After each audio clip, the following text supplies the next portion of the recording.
Hello students, कैसे हैं आप लोग और कैसी चल रही है आप लोगों की study. My self Shubham Goswami आप सभी की स्टडी को और भी बेहतरीन बनाने के लिए एक बार फिर से लेकर आ चुका हूं क्लास 12 इंग्लिश ग्रामर का एक और मोस्ट इंपॉर्टेंट वीडियो। स्टूडेंट, आज का ये वीडियो उन सभी स्टूडेंट्स के लिए इंपॉर्टेंट है जो 12th में हैं और जिनको 2023 बोर्ड एग्जाम देना है, क्योंकि इस वीडियो में मैं आपको 12th इंग्लिश ग्रामर के उन सभी मोस्ट इंपॉर्टेंट क्वेश्चंस को आंसर के साथ बताऊंगा जो कि इस बार आपके बोर्ड एग्जाम में पूछे जा सकते हैं।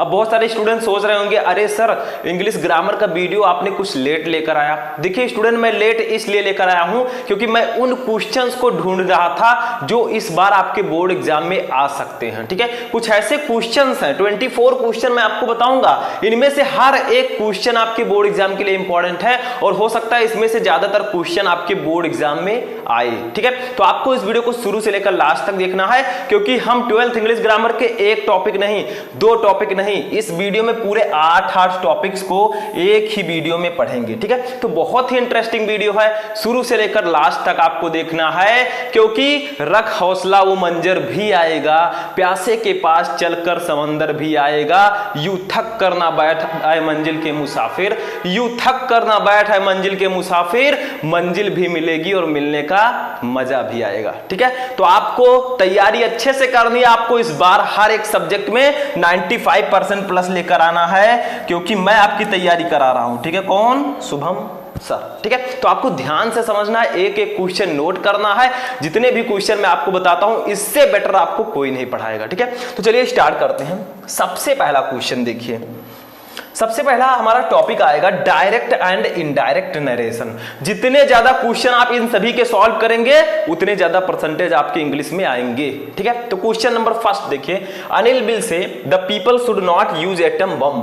यानी कि अनिल कहेगा, बिल से है, ठीक है, तो अनिल कहेगा, ठीक है, the people should not use atom bomb, लोगों को एटम बम का यूज नहीं करना चाहिए, लोगों को परमाणु बम का यूज नहीं करना चाहिए। तो अनिल कहेगा लोगों को परमाणु बम का यूज नहीं करना चाहिए। ठीक है, तो सिंपल सा इसको कैसे बनाएंगे, देखिए लिखेंगे अनिल, अनिल ऐसे ही रहेगा, विल से, ये आपका कौन सा सेंटेंस है बताइए? असर्टिव सेंटेंस है ना, ये निगेटिव है ना इंपरेटिव है ना इंट्रोगेटिव है, ये असर्टिव है, तो असर्टिव में हम डैट का यूज करते हैं। ठीक है, तो अनिल बिल से, विल के स्थान पर विल ही रहेगा, बीच में हम लगा देंगे दैट। ठीक है, कंजक्शन दैट का यूज करते हैं, सभी को पता है। ठीक है, द पीपल, द पीपल हमारा ऐसा ही रहेगा, द पीपल, शुड है तो शुड ही रहेगा, अगर शैल होता तो उसको हम शुड में बदल देते, तो should not be, should not use atom bomb. ठीक है, यहां पर मैं लिख देता हूं atom bomb.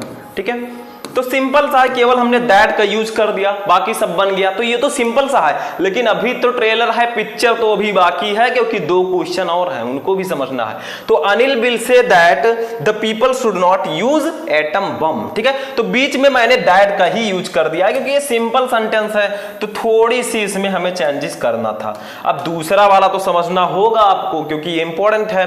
Rajesh said to me do you know Rajat, यानी कि राजेश ने मुझसे कहा क्या तुम रजत को जानते हो। अब बताइए कौन सा टेंस है ये, कौन सा सेंटेंस है? डू यू नॉट नो रजत, क्या तुम रजत को नहीं जानते हो। देखिए नॉट लगा है तो नहीं। ठीक है, तो राजेश ने मुझसे कहा क्या तुम रजत को नहीं जानते हो, तो ये आपका इंट्रोगेटिव सेंटेंस है। देखिए रिपोर्टेड स्पीच जो आपका है ये इंट्रोगेटिव है, क्योंकि डू आगे लग गया, हेल्पिंग वर्ब आगे है तो सिंपल है, इंट्रोगेटिव होगा। ठीक है, तो डू यू नो रजत। अब देखिए कौन सा टेंस है ये पहचानिए, डू या डज का यूज अगर होगा तो हम कौन सा टेंस कहेंगे उसे? प्रेजेंट इंडेफिनिट टेंस, क्योंकि इसके इंट्रोगेटिव और नेगेटिव में डू या डज का यूज हम करते हैं। ठीक है, तो सिंपल सा है, तो लिखेंगे, अब इसको समझिए आप। ठीक है, चलिए समझिए इसको, लिखेंगे राजेश, राजेश सैड टू के स्थान पर क्या लगाएंगे बताइए? मैंने आपको बहुत सारे क्वेश्चन बताए हैं, इंट्रोगेटिव में हम सैड टू के स्थान पर आस्क्ड का यूज करते हैं, या फिर इंक्वायर्ड ऑफ का भी आप यूज कर सकते हैं। ठीक है, तो हम यहां पर आस्क्ड का यूज कर देंगे, आस्क्ड, फिर लिख देंगे मी। ठीक है, बीच में क्या लगाएंगे? इंट्रोगेटिव में हम इफ या वेदर का यूज करते हैं, ध्यान रखिएगा। ये राजेश सेड टू के स्थान पर इंट्रोगेटिव, अगर आपका रिपोर्टेड स्पीच है तो सेड टू के स्थान पर आस्क्ड का यूज करेंगे, या फिर इंक्वायर्ड ऑफ। देखिए मैं यहां पर लिख देता हूं इंक्वायर्ड ऑफ, आस्क के स्थान पर आप इंक्वायर्ड ऑफ का भी यूज कर सकते हैं, ठीक है। अब दूसरी बात, यहां पर आप इफ का यूज करेंगे या फिर आप वेदर का भी यूज कर सकते हैं। वेदर भी मैं लिख देता हूं, यहां पर लिख देता हूं, ठीक है, WHETHER, वेदर का भी आप यूज कर सकते हैं। दोनों चेंजेस आपको याद रखना है, ठीक है। तो राजेश आस्क मी इफ, ठीक है। अब देखिए आपको पहले सब्जेक्ट लिखना, इफ के बाद आपको सब्जेक्ट लिखना है, क्योंकि इसे असर्टिव टाइप का बना देना है, ठीक है। तो यू है सेकंड पर्सन का प्रोनाउन, बदलेगा ऑब्जेक्ट से, ऑब्जेक्ट है मी के लिए हम सब्जेक्टिव केस क्या यूज करेंगे, आई, ठीक है। तो आई लिख देंगे, ठीक है। अब देखिए कौन सा टेंस है, ये प्रेजेंट इंडेफिनिट टेंस है, तो जब इसे इनडायरेक्ट में कन्वर्ट करेंगे तो पास्ट इंडेफिनिट टेंस में कन्वर्ट हो जाएगा। पास्ट इंडेफिनिट टेंस के असर्टिव सेंटेंस में हम वर्ब का सेकंड फॉर्म लेते हैं, सभी को पता है, ठीक है। तो आई, अब देखिए डू यू नो रजत, अब नो का सेकंड फॉर्म क्या होगा, न्यू, KNUW, नो मतलब जानना, इसका सेकंड फॉर्म हो जाएगा न्यू, ठीक है। अब लिख देंगे, सॉरी यहां पर एक चीज ध्यान दीजिएगा, थोड़ा सा आपको ध्यान देना है, ठीक है। देखिए आपका क्या है, निगेटिव है, डू यू नो रजत, ठीक है। तो निगेटिव है, तो जब हम इसे प्रेजेंट इंडेफिनिट टेंस है, इसे पास्ट में कन्वर्ट करेंगे तो निगेटिव ही लेंगे, और पास्ट इंडेफिनिट टेंस के निगेटिव में हम क्या लेते हैं बताइए, डिड नॉट, ठीक है। तो यहां पर लिख देंगे डिड नॉट, क्या लिख देंगे, डिड नॉट, ठीक है। अगर यहां पर आपका नॉट ना लगा होता तो हम वर्ब का सेकंड फॉर्म लिखते, ठीक है। तो आई डिड नॉट, नो का नो ही रहेगा, रजत का भैया रजत ही रहेगा, ठीक है। तो ये देखिए बन गया। तो ध्यान रखिएगा यहां पर नो है, नो को आप ध्यान में रखते चलिए, क्योंकि अगर नो नहीं होता तो हम प्रेजेंट को पास्ट में जब कन्वर्ट करते तो वर्ब का सेकंड फॉर्म लेते। अगर नो है तो जब हम इसे पास्ट में कन्वर्ट करेंगे तो डिड नॉट का यूज करेंगे, सिंपल है, ठीक है। तो इसको जल्दी से नोट कीजिए, ठीक है। अब हम देखते हैं नेक्स्ट क्वेश्चन। चलिए देखिए, the teacher said to me room at once, ठीक है। यानी कि यहां पर थोड़ा सा आपका क्वेश्चन में गलती कर दिया गया है, ठीक है, थोड़ी सी गलती कर दी गई। देखिए सैड टू के मी के बाद आपको ये नहीं रखना है, ठीक है, ये चीज आपको नहीं रखना, यहां पर क्वेश्चन को प्रिंट करने में थोड़ी गलती है, ठीक है। तो the teacher said to me go out of the room at once, इस प्रकार से क्वेश्चन है, ध्यान दीजिए थोड़ा सा, ठीक है। The teacher said to me go out of the room at once, यानी कि टीचर ने मुझसे कहा, ठीक है, go out of the room at once, तुरंत कमरे से बाहर जाओ।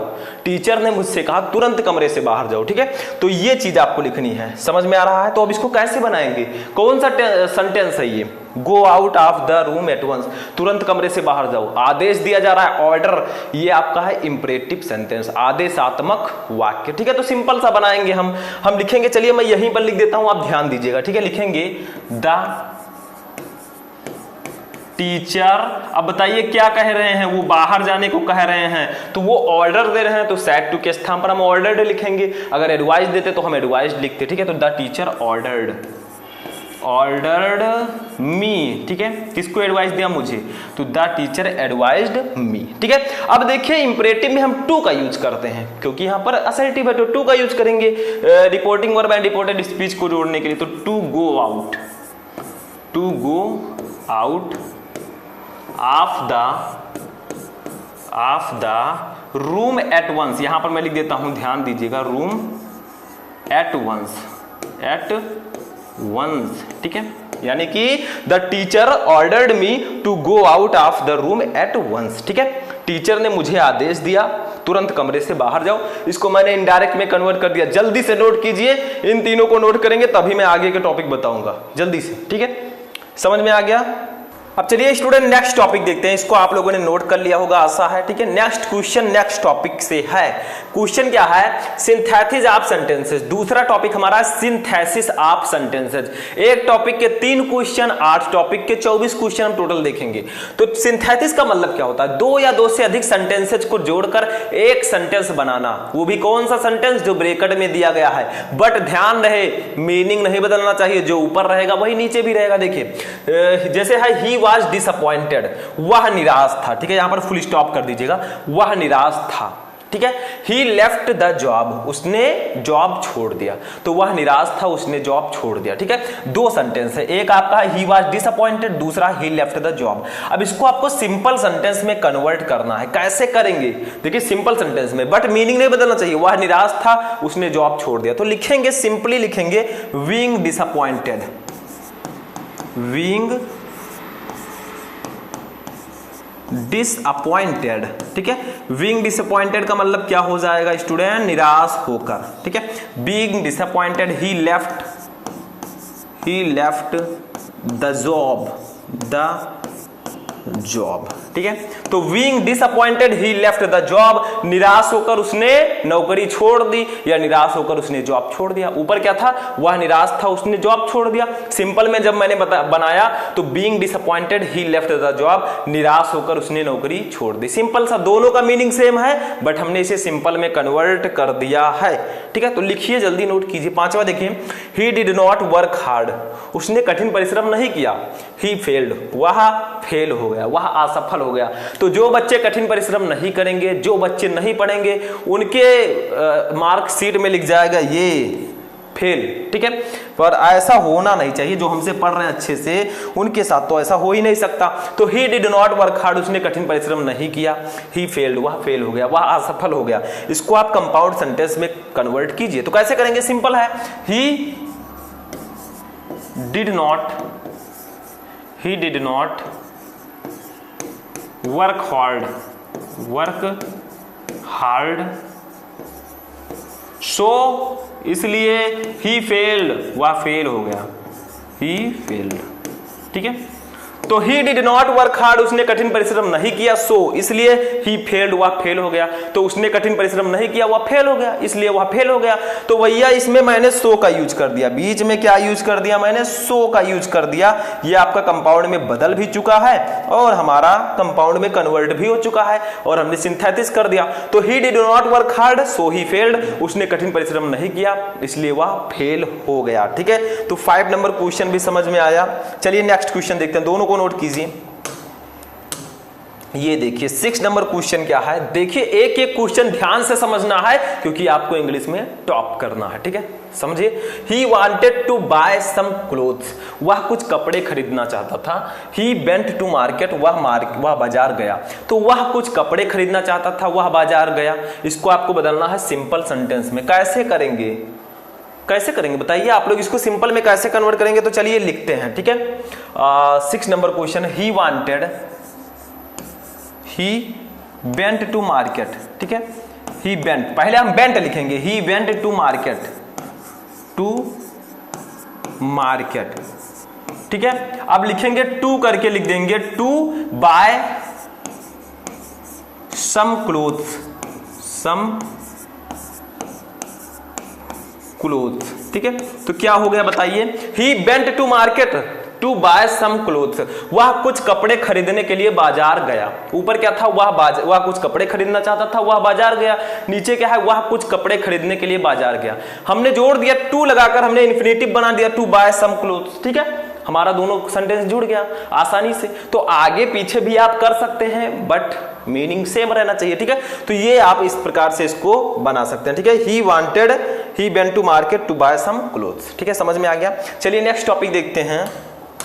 अब देखिए स्टूडेंट, हमारा जो नेक्स्ट टॉपिक है वो है ट्रांसफॉर्मेशन ऑफ सेंटेंसेज। थोड़ा सा मिसप्रिंट है यहाँ पर, देखिए आपको ध्यान से दिख नहीं रहा होगा, लेकिन ट्रांसफॉर्मेशन ऑफ सेंटेंसेज का मतलब क्या होगा, सेंटेंसेज को ट्रांसफॉर्म करना, परिवर्तित करना। जैसे देखिए 7 number question, in spite of working hard he failed. देखिए यहाँ पर इन स्पाइट ऑफ लिखा है, क्या लिखा है, इन स्पाइट ऑफ। मैं यहाँ पर लिख देता हूँ, इन स्पाइट ऑफ का मतलब होता है के बावजूद भी, ठीक है। तो इन स्पाइट ऑफ, तो in spite of working hard he failed, कठिन परिश्रम करने के बावजूद भी वह फेल हो गया। इसको आप ट्रांसफॉर्म कीजिए सिंपल सेंटेंस में। देखिए सिंपल सेंटेंस में आपको ट्रांसफॉर्म करना है।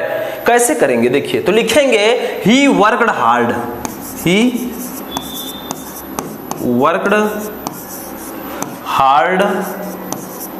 बट फेल्ड, ठीक है।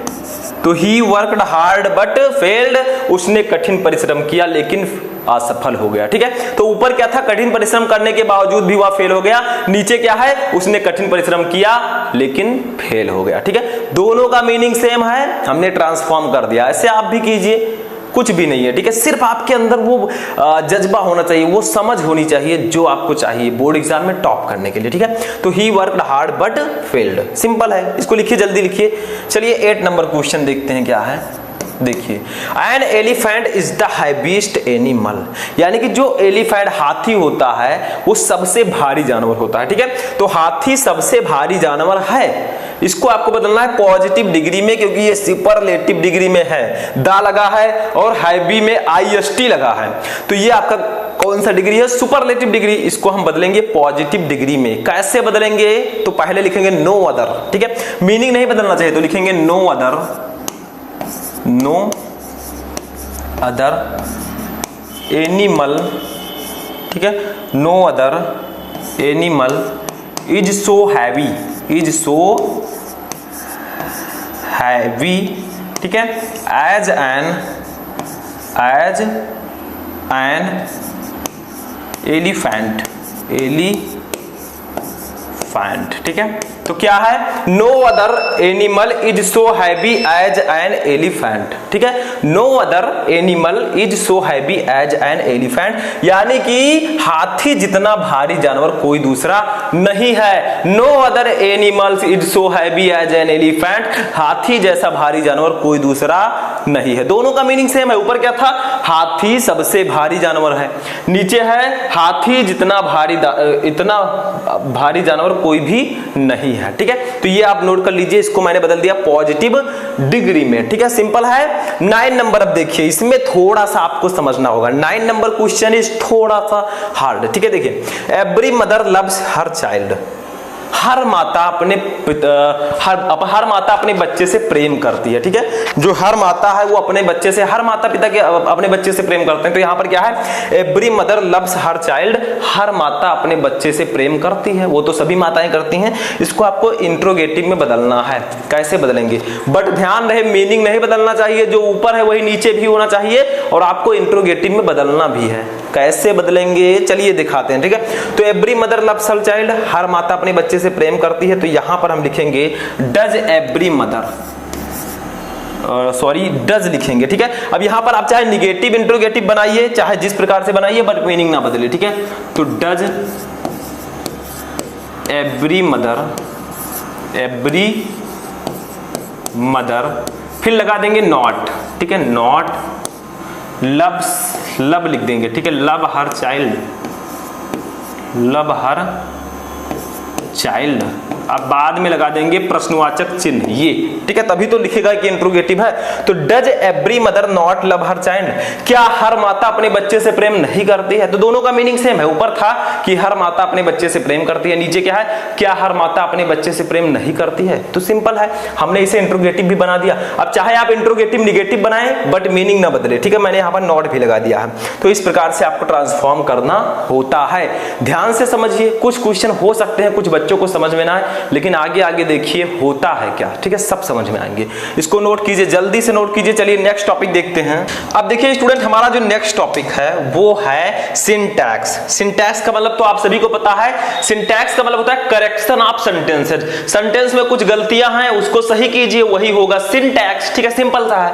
देखिए जैसे 10 number, he is interested in very games, ये क्या है?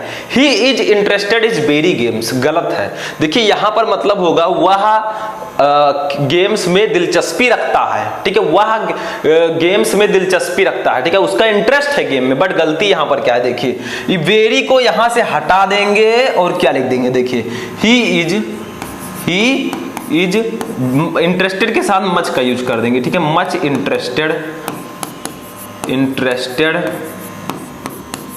इन गेम्स, इन गेम्स। अब ये सही है, अब ये सेंटेंस आपका सही है। He is much interested in games, उसे गेम्स में बहुत दिलचस्पी है। ठीक है, उसे गेम्स में बहुत इंटरेस्ट है। ऊपर क्या था? He is interested in very games, ये तो गलत है। सिंपल, अगर वेरी यहां पर होता तब तो कुछ सही था, लेकिन मच आपको यूज करना। ठीक है, तो he is much interested in games. ठीक है, तो इसको जल्दी से नोट कर लीजिए। 11 नंबर देखिए, Murali want to play cricket, Murali cricket खेलना चाहता है। तो ता है, ती है, ते हैं आदि शब्द आते हैं, कौन सा टेंस होगा? Present indefinite tense. तो प्रेजेंट इंडेफिनिट टेंस में हम एक वचन सिंगुलर के साथ हम क्या यूज करते हैं? वर्ब में यस या ईएस, यहां पर नहीं लगा। देखिए केवल वांट है, और केवल वांट तो किसी में नहीं होता। अगर आप पास्ट इंडेफिनिट लेंगे तो उसमें भी वांटेड लिखना पड़ेगा, ठीक है। तो यहां पर गलती है, क्योंकि मुरली क्रिकेट खेलना चाहता है, ता है, ती है आ गए हैं, तो वांट की जगह पर एस रहेगा, वर्ब में यस या ईएस, ठीक है। तो लिखेंगे मुरली वांट्स टू प्ले क्रिकेट, ठीक है। यानी कि मुरली क्रिकेट खेलना चाहता है, ठीक है। मुरली वांट्स टू प्ले क्रिकेट। जल्दी से नोट कीजिए, इसको नोट कीजिए, यहां पर थोड़ी सी अब देखिए स्टूडेंट, हमारा 12 नंबर क्वेश्चन क्या है? देखिए 2000 rupees are not the price of this TV, यानी कि इस टीवी का प्राइस 2000 रुपए नहीं है, ठीक है। तो आर नॉट द प्राइस, ये फुल स्टॉप नहीं रहेगा, 2000 price rupees are not the price of this TV, यानी कि इस टीवी का प्राइस 2000 रुपए नहीं है। इसमें गलती क्या है? देखिए 2000 रुपीज के साथ हम इज का यूज करेंगे, आर का यूज नहीं करेंगे, क्योंकि 2000 रुपए है, ठीक है, इकट्ठा। तो इसको इसके साथ हम इज का यूज करेंगे, ठीक है। तो लिखेंगे 2000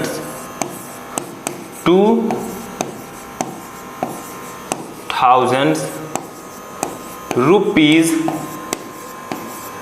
is not the price of this TV, ठीक है। तो 2000 rupees is not the price of this TV, यानी कि 2000 रुपए इस टीवी का प्राइस नहीं है। तो यहां पर आर के स्थान पर इज कर देंगे। नोट कर लीजिए इन क्वेश्चंस को, बहुत इंपॉर्टेंट क्वेश्चन है, तीनों को नोट कीजिए, तब हम आगे बढ़ेंगे, ठीक है। चलिए आगे बढ़ते हैं, नेक्स्ट टॉपिक देखते हैं। अब देखिए स्टूडेंट, जो हमारा नेक्स्ट टॉपिक है वो क्या है? वो है idioms and phrases. Idioms and phrases का मतलब हिंदी में हम बोलते हैं मुहावरे और लोकोक्तियां, जैसे आप हिंदी व्याकरण में पढ़ते हैं, वैसे इसमें इंग्लिश में है आइडियम्स एंड फ्रेजेस। जैसे देखिए इसमें आपको मीनिंग बताना है सही सही। 30 नंबर देखिए, ये ब्लैक शीप, ठीक है, बताइए इसका हिंदी मीनिंग क्या होगा? अब बहुत सारे स्टूडेंट कहेंगे सर काला भेड़, ठीक है, ब्लैक शीप, बट ये गलत है। ये ब्लैक शीप का मतलब होता है बदनाम व्यक्ति, ठीक है। ये आइडियम्स फ्रेज है, तो ये आपको समझना है, बदनाम व्यक्ति। अब आपको ए ब्लैक शीप का सही अर्थ बताना है। 4 ऑप्शन है, इसमें से सही वाला आंसर कौन होगा? ए है एन अनलकी पर्सन, बी है एन अनडिजायरेबल पर्सन, सी है एन अगली पर्सन, डी है ये लकी पर्सन। तो ए ब्लैक शीप का जो सही आंसर होगा वो होगा option number B, an undesirable person, यानी कि बदनाम व्यक्ति, ठीक है। तो जैसे आप हिंदी व्याकरण में क्या करते हैं, मुहावरे और लोकोक्तियों में आपका क्वेश्चन दिया रहेगा, उसका अर्थ लिखना होता है, तब सेंटेंस में यूज करना है। वैसे यहां पर भी आपको मुहावरे का क्वेश्चन दिया रहेगा, ठीक है, आइडियम्स का, उसका आपको मीनिंग बताना होगा। अब दूसरी प्रकार से आपका पेपर आ गया, ठीक है, तो इस प्रकार से ऑब्जेक्टिव रहेगा, तो इसको नोट कर लीजिए। चलिए नेक्स्ट क्वेश्चन देखते हैं, इसी का नेक्स्ट क्वेश्चन, ठीक है। 14 नंबर देखिए, bag and baggage. Bag and baggage का मतलब होता है सारे सामान के साथ या बोरिया बिस्तरा के साथ, ठीक है। He left Agra bag and baggage, वह बोरिया बिस्तरा के साथ उसने आगरा छोड़ दिया, ठीक है। तो ए है ऑल द क्लोथिंग, बी है विदाउट एनी बिलोंगिंग, सी है लीव, डी है विथ ऑल वंस बिलोंगिंग। तो इसका राइट आंसर होगा option number D, with all one's belonging, यानी कि सभी चीजों के साथ वो चला गया, बोरिया बिस्तरा के साथ, ठीक है। बैग एंड बैगेज का सही मीनिंग होगा ऑप्शन नंबर डी। अब 15 नंबर क्वेश्चन देखिए, ऑफ एंड ऑन, इसका मतलब होता है नियमित रूप से। क्या होता है? नियमित रूप से। तो इसका आप लोग सही मीनिंग बताइए, जल्दी बताइए, नीचे ऑप्शन दिए गए हैं। तब तक मैं हिंदी लिखूं तब तक आपको इंग्लिश आपको बताना है कमेंट करके, ठीक है। ए है एवरीडे, बी है रेगुलरली, सी है नेबर एट ऑल, डी है ओकेजनली, ठीक है। तो ऑफ एंड ऑन का मतलब होता है नियमित रूप से, तो इसका आंसर क्या होगा? रेगुलरली। रेगुलरली का मतलब भी होता है नियमित रूप से, ठीक है। तो ऑप्शन नंबर बी आपका राइट हो जाएगा। ऐसे ही आपको आइडियम्स एंड फ्रेज में क्वेश्चन रहेगा, उसका सही मीनिंग आपको बताना होगा। चलिए आगे बढ़ते हैं, नेक्स्ट क्वेश्चन देखते हैं, ठीक है। नेक्स्ट क्वेश्चन हमारा है सिनोनिम्स। सिनोनिम्स का मतलब क्या होता है? समानार्थी शब्द, जो समान समान अर्थ रखते हो। देखिए मैंने आपको कुछ क्वेश्चन ऐसे भी बताया था कि ऐसे क्वेश्चन दिया था, ऐसे आंसर मैंने लिख दिया था। अब ऑप्शनल मैं आपको बता रहा हूं, ठीक है। देखिए 16 नंबर है इसेंशियल। इसेंशियल का मतलब होता है आवश्यक, ठीक है। तो इसमें से कौन सा ऐसा वर्ड है जिसका मतलब भी आवश्यक होता है, ठीक है, क्योंकि सिनोनिम्स का मतलब होता है समानार्थी शब्द जो समान अर्थ रखें। तो वर्ड तो अलग अलग है लेकिन इसका सिनोनिम क्या होगा? तो ए है इंफीरियर, सी है, बी है बेनिफिशियल, सी है एडवाइजेबल, डी है रिक्वायर्ड। तो रिक्वायर्ड का मतलब भी होता है आवश्यक, तो इसेंशियल का मतलब होगा आवश्यक। तो इसका जो सिनोनिम होगा वो क्या हो जाएगा? वो हो जाएगा रिक्वायर्ड। रिक्वायर्ड का मतलब भी आवश्यक होता है। तो दोनों का मीनिंग सेम है, यानी कि अर्थ सेम है, समानार्थी शब्द होंगे सिनोनिम्स, ठीक है। 17 नंबर देखिए रेस्क्यू। रेस्क्यू का मतलब होता है बचाना, ठीक है। क्या होता है? बचाना। जैसे बहुत सारे लोग रेस्क्यू टीम आती है बचाने के लिए। तो ए है सेव, बी है डिस्क्लोज, सी है कमांड, डी है स्नैच। तो इसका राइट आंसर होगा सेव। सेव का मतलब भी होता है बचाना। तो दोनों का अर्थ सेम है, यानी कि समानार्थी शब्द हुए, ठीक है। तो रेस्क्यू का सिनोनिम्स होगा सेव। नोट कर लीजिए इसको भी। चलिए आगे बढ़ते हैं, नेक्स्ट क्वेश्चन देखते हैं। नेक्स्ट क्वेश्चन हमारा है टिमिड। टिमिड का मतलब होता है डरपोक, जो भैया डरता हो, रात को अंधेरे में ना निकलता हो भूत के डर से, ठीक है। जैसे कोई है नहीं ऐसा, लेकिन मैं बता रहा हूं, ठीक है। ए है फास्ट, बी है स्लो, सी है मीडियम, डी है साई। साई का मतलब होता है डरपोक। तो टिमिड का मतलब भी डरपोक, साई का मतलब भी डरपोक। वर्ड अलग अलग है, मीनिंग सेम है, तो ये समानार्थी शब्द होंगे। इंग्लिश में बोले तो सिनोनिम्स, ठीक है। अब तो आपको समझ में आ गए, लेकिन अभी एक और है भैया, वो है एंटोनिम्स।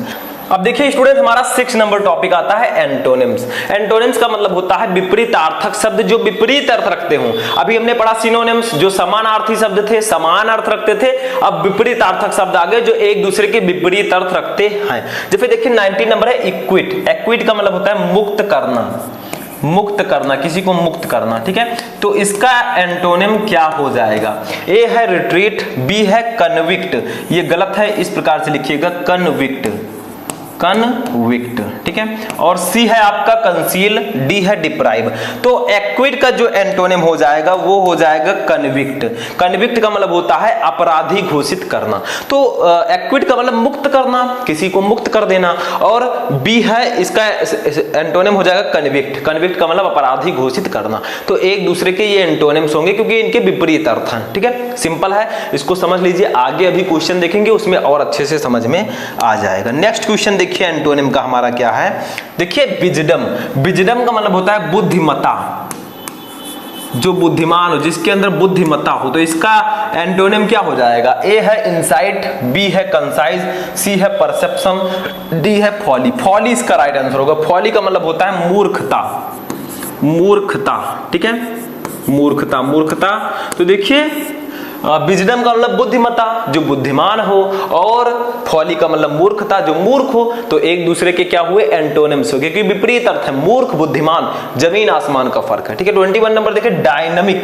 डायनामिक, डायनामिक का मतलब होता है ये ए है, ठीक है। डायनामिक, डायनामिक का मतलब होता है गतिशील, गतिशील, जो चीज गतिशील हो। तो इसका एंटोनिम क्या होगा? ए है स्टैटिक, बी है नेचुरल, सी है डिसेंट, डी है क्वाइट। तो इसका हो जाएगा स्टैटिक। स्टैटिक का मतलब होता है स्थिर, जो रुकी हुई हो। तो डायनामिक का मतलब गतिशील, जो गति कर रही है, और इसका एंटोनिम होगा स्टैटिक। स्टैटिक का मतलब होता है स्थिर, जो रुकी हुई है, ठीक है। तो ये इसका एंटोनिम्स हो जाएगा। नोट कर लीजिए, समझ लीजिए, पढ़ लीजिए, चाहे जो कीजिए, लेकिन अच्छे से समझिए, ठीक है। चलिए नेक्स्ट टॉपिक देखते हैं। नेक्स्ट टॉपिक हमारा है वन वर्ड सब्स्टिट्यूशन। इसको समझना है।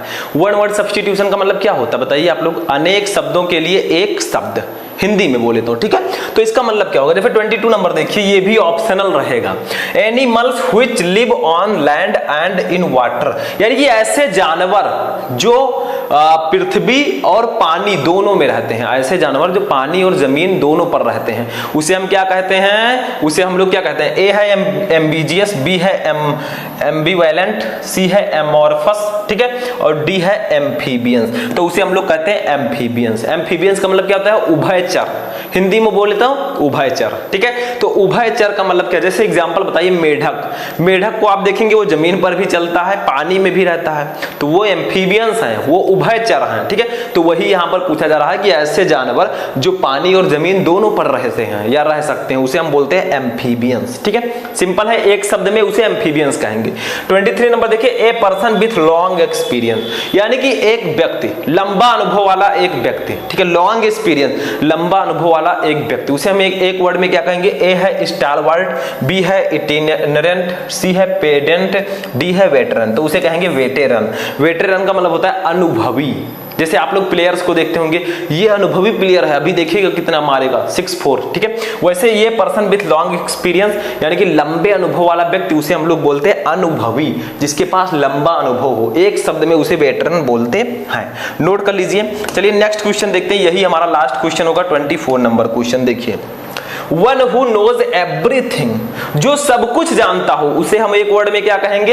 ए है ऑमनीसेंट, बी है लर्नड, सी है ऑमनी प्रेजेंट, डी है ऑमनी पोटेंट। तो इसका राइट आंसर होगा option number A, omniscient. Omniscient का मतलब होता है सर्वज्ञ, जो सब कुछ जानता हो, ठीक है। उसे हम एक वर्ड में बोलेंगे ऑमनीसेंट, ठीक है। तो ये आपका होगा वन वर्ड सब्स्टिट्यूशन। यहीं पर हमारे 24 क्वेश्चन समाप्त होते हैं। हमने पढ़ा वन वर्ड सब्स्टिट्यूशन, ठीक है। उसके बाद में एंटोनिम्स, सिनोनिम्स, ठीक है, और idioms and phrases, syntax, transformation, synthesis and direct and indirect. Total हमने पढ़ डाला 24 क्वेश्चन और टोटल हमने पढ़े 12th इंग्लिश ग्रामर के 8 टॉपिक्स, ठीक है। आई होप कि आपको ये सभी क्वेश्चन और सभी टॉपिक समझ में आए होंगे। कैसा लगा आपको ये इंटरेस्टिंग वीडियो? कमेंट करके बताएं। अगर आप लोग चाहते हैं कि आपकी तैयारी अच्छे से हो, हर एक इंपॉर्टेंट वीडियो मैं आपके लिए लेकर आऊं, तो इस वीडियो को ज्यादा से ज्यादा लाइक करें, अपने दोस्तों के साथ शेयर करें। हम मिलेंगे नेक्स्ट वीडियो में नेक्स्ट टॉपिक के साथ। तब तक के लिए जय हिंद।